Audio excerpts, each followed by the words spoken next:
siin nüüd püütakse veel arendada allegooriat ja seda allegooriaga vaadata lootusega tulevikku.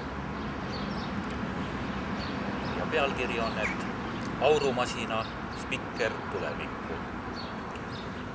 Veel veidi venitame kingid aega, et jõuaks ära tunda voorusfääride muusika, et kosuks kooridesse ehe heureka ja 1000 keelis tõlgitaks noodid vabadusest, võrdsusest, vendusest.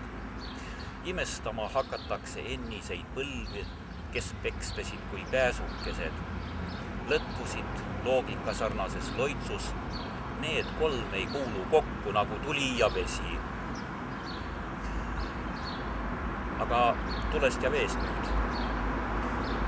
Miljoneid aastaid oletas inimusk tule ja vee vahel vaenu, kuni Inglismaal kavalalt kammitseti igivaenlaste paar ja peteti pumpama kaevandusi kuivaks ja raha Atlandi ärisse. Veel 100 suve kahtles kade keel, kuni James Watt pani panti oma eluaastat rataste ja kiiruse eest, et inimsugu saaks põrutada rajajoonele. Selline analoog siis ühiskonna jaoks aurumasina leiutamise ajaloost.